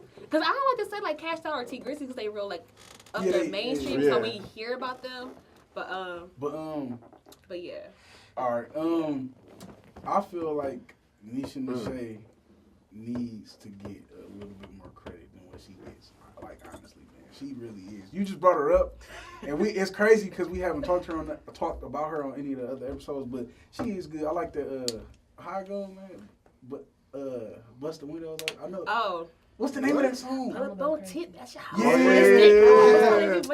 Bro, it's so crazy because And it's like you think about that, and then you think about now I'm on the climb. Yeah. And I ain't never coming down. Yeah. Like damn, but She that got- switch is crazy. Yeah. she got some good songs. But, Yeah. what area of Detroit did you grow up in? Okay, so people know my story. I grew up all over. You know, we was on Section 8, public housing. Come on now. Shout out So, Section 8. So my childhood, I grew up on 7 Mile Van Dyke. Okay. Oh, okay. The mile. From the east side, yeah. And then, so you know about Brentwood? yeah, Street? all that. So I stayed on Robinwood. Okay. All right. And we went to Ulysses S. Grant from like kindergarten to 6th grade before, I left a year before it shut down and they transferred everybody over to, I forgot the name of the other school. But that was right on 7 Mile Van Dyke. And then I lived right down the street on Gratiot and Harper's where my family had owned the house at. And that's like really down the street from each other. Mm-hmm. And then when my stepfather passed away, and it was like the housing crisis time, there was a lot of shit going. A lot of stuff going on. A lot of stuff going on. We moved over to the west. We moved over to the west side in the number streets, and then I graduated from school over in the number streets in the Vinewood area. So it was called, West Side, the alternative school. Yeah. That was like a elementary middle school before that. Oh. So I went there. My uncle used to work And there. then I graduated from there. I went over to Cass, but we moved from 15th, and we The one arm pump. before even we moved to 15th, we lived on Dexter on Pingree.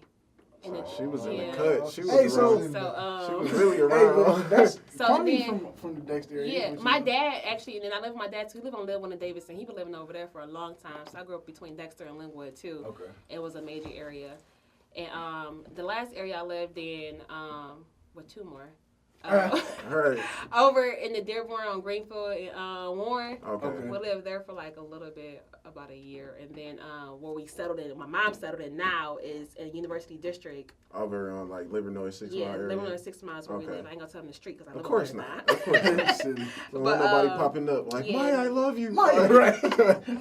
But now I live in Midtown now, Okay. so How you like it in Midtown right now? it's cool. I'm waiting to like. I want to live in the city, but I'm single right now, and I don't want a house with the maintenance. So I need to wait till I get a man, That's a smart. husband, Hey, so he man, can y'all- take care of everything. Y'all hear that, man? Y'all hear that, man? So- Come on. Right. You know, anybody looking for a young woman in politics Hey. who's driven and know what she want out of life. Doing her So thing. just slide in my DMs. You don't even need we your Tinder and match right now. So you know? yeah. Right. So yeah, but I want to live in the actual community. Okay. Yeah. I feel that. So, I heard you say that you grew up, with Section 8, you know what I'm saying? So, keeping that in mind, what are some of the adversities that you had to go through? My personal story. Yeah. Okay, so we grew up poor. That's basically. I don't know what more to say. Like, Hey, I was about to say. but we didn't know we was poor. Like That's you the don't beauty. know You you don't know poor. as a kid. I was Until going to say, I you think that's the get beauty of older. it. That's the beauty. It's like everybody poor, everybody struggling, everybody just making the way. We know we ain't got a lot of stuff, but you don't know what you're really missing. You see Right. TV, but TV, you're like, okay, that's TV. Right. But then I think it was when I went to college, I was like, damn, we was really poor. I was just sitting here like, these mother freakers, they Yeah. just talking about my dad didn't deposit my check in my account. And I'm just like, I just gotta sit up work. there Right, shit. Listen, when I was in college, I was happy if I got 100 like every other month. Like, I didn't get anything. I literally had to. My dad had told me he ain't sending us to college. He ain't got the money, so that's the O. So he even told me. Cut. He even told me after I graduated. Like recently, I was talking to him like, "I don't even know how you did it." I'm like, I don't know. I just did it. Like I got shit paid for it. Right. I figured Yeah, it made it out. happen, My yeah. whole life has always been figure it the fuck out. Because if you don't figure it out, it ain't It gonna happen. And it Right. ain't gonna go nowhere. Yeah. Still, that issue gonna So be there. even like when I was a kid, like my I was the oldest girl. I have one older brother, okay. 3 older brothers, but my mom had an older son. Okay. So I was like the oldest in the house always, and I had like 5 other siblings below me. So I was like always the second mom. Mm-hmm. And after my stepdad passed away, it was like I was like the main mom. Because Right. mom was going through depression, all this kind of stuff. Mental illness is a real thing in the black Yeah, community. So yeah. we got to talk about it more, y'all. But it was like I grew up really, really, really fast. So I was Right. always me just handling business all the time, figuring out getting the kids up for school, making sure bills is paid, making sure we have food in the house. I was like 9, 10, 11 years old doing this Thinking stuff. about that type of So stuff. it's like I grew up real fast towards like now I'm like 23 and it's like I'm trying to figure out how I'm making, go Right. figure out how everybody else can not struggle how I struggle. And I think that's the beauty of it's crazy to say it, but it's like when you look back, I think that gives us our resilience. Because I remember being the same age. I remember being 10, 11 years old, and I'm looking at like eviction notices, and I'm like, oh shit, like now I'm trying to figure it out, and I'm 10. My 11 mama years used to old, you know always what I'm lie saying? about like so I'm like, why we always moving? Right, see what I'm saying? So it's like, you know what I'm saying? Like, I understand. Like, it's crazy, but it's like going through that struggle gives us that I'm going to figure it the fuck out. Mm-hmm. Because if you didn't, imagine trying to figure it out and you'd have been more or less spoon-fed your whole life. And my friends used to always think that I was rich for some reason when I was growing up. Because you make it look good, goddammit. Right. Yeah, even at like Cass, it was like I went through so much when I was at Cass alone. Like I went to boot camp, y'all. I was just like, What you go to boot camp for? Right. Myya the Rebel. Oh, Tell us the story. no, Back it up. Not these sweetheart right here, man. Come Listen, on. y'all. I'm nice, but it's just like I had a mouth and an attitude. I still kind of do, but it's more controlled. But it was just like my mom put me in boot camp because it was like it wasn't really my mouth and my attitude. I was a regular teen, but I don't think we talk about it now, but at the time, she didn't realize how the mental state she was in caused me to have to take care of the kids and then rebel against it because I wasn't able to be a child and stuff. Yeah. So she thought it was like me just being this teenager, but she didn't realize how everything that was happening was affecting me as an individual. So That's as crazy.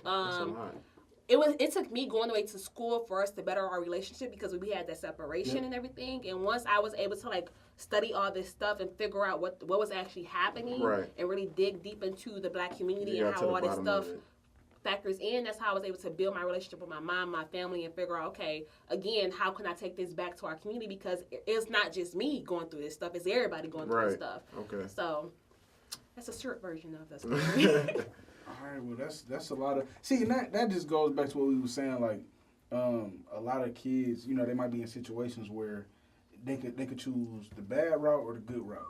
And that's why I say, like, of course, it's things that need to be handled and taken care of in order to make situations better for the youth, but you was able to persevere through all of that. You know what I mean? So he was able to persevere through seeing all of those notices and all that. He could have went out and...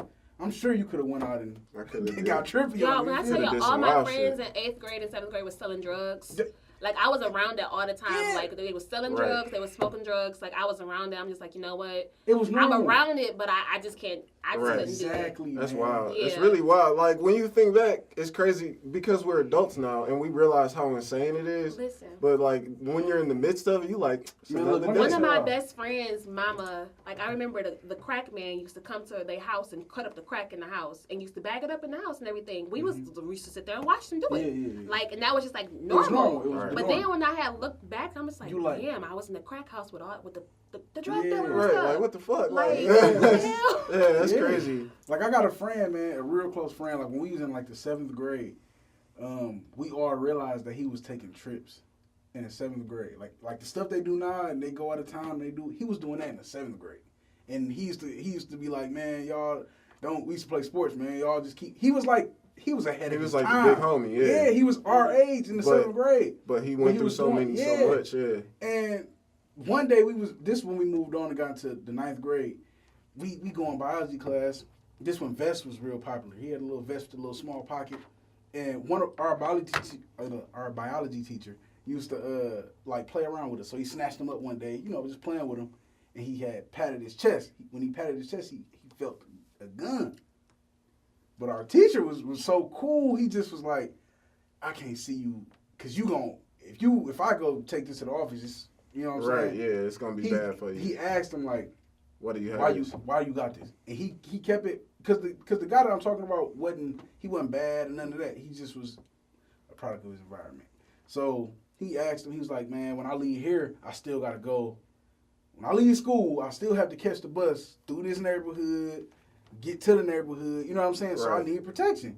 And the teacher was just like, man, he couldn't do nothing. You know what I'm saying? He could have, but it was like he understood, and he trusted him too because he never gave him no issues. So he was like, all right, man. But yeah. So, how do you feel about your recent campaign and race for state representative? What are some of the things you learned from that experience? Getting back to the politics. Yeah, I learned a lot with that experience. So I was able to. I made a lot of mistakes, of course, my first campaign because I was literally figuring it out while I was doing it. But everything has been like a real big learning experience. And I made like a lot of connections this go around too. And I got like a lot of, again, worldwide attention and press, and people know who I am outside of Michigan, which is a big thing too. So my main thing though is really kind of learn for the next campaign I do. Don't know when it's gonna be, so don't even ask me, y'all. Okay. But but you know it will be. Right. Yeah, I know it will be. So I'm just really trying to take everything I learned from there, specifically how to combat being young, black, or woman, and have all my identities pushed towards for a positive way so people can start accepting black young women as actual leaders. Right. Okay. So, you know what I'm saying, before we wrap this up, we do want to throw a couple more questions at you. So I'm going to let Debo round point, you know what I'm saying? So, because he threw me off with that. He really did throw me off with that one. Okay. What advice would you give to the people who are maybe considering getting into the world of politics? Just do it. Just do it And just be truthful to who you are and stay honest. Don't lie, don't steal, don't cheat. Okay, right. Ed over there giving me the signal, so we about to run through this. What does a young politician do in their spare time? My whole life is politics. I'm trying to do this whole self-care thing. Okay. And I'm trying to do this whole dating thing, but I'm gonna see how that's gonna work out because I just be real busy. Right, it'd be like that. Well, the first thing I'm gonna do is go on my cruise, and then after that we gonna. Maybe you'll find somebody on the cruise. Hey. Long distance don't work out, y'all. Okay, my brother just got off a cruise, man. It might be the same one you talking about. He just got back, but he said it's a good time. I don't know the name of the one you going on, but he said it's a good time. So you never know. What do you think is the hardest part of running a campaign?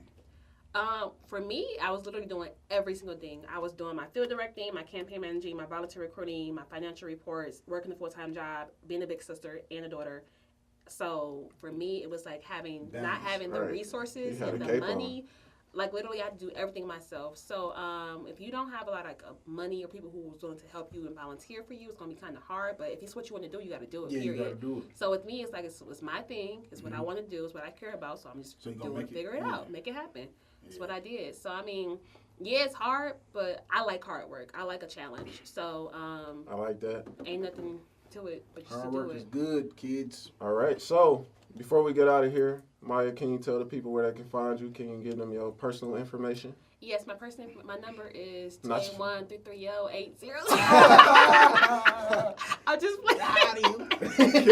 All right. Good. Okay, my name on everything is Myya Jones. It's spelled MYYAJONES. That's on Facebook, Instagram, Twitter, everything. So just hit me up and don't message me on Messenger on Facebook. I hate that so much. I don't really use it. But they can slide in your DM. Right. Though. I'm just saying. Yeah, slide in the DM on Instagram. You can email me at info@myajones.com if you want an engagement. I prefer email for engagements. And that's it. All right, Debo, what you got going for the people? Man, look, man, like every other week, man, I'm out here in these streets tripping, man. I'm gonna let y'all know about that good announcement next month. Like I said, September. Follow me on all social media at Detroit Debo.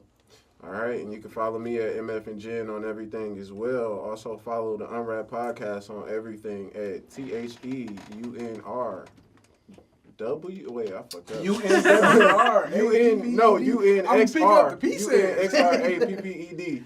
Follow us. So that's the end. This is another episode of the Unwrapped Podcast, and we out. Thanks for having me.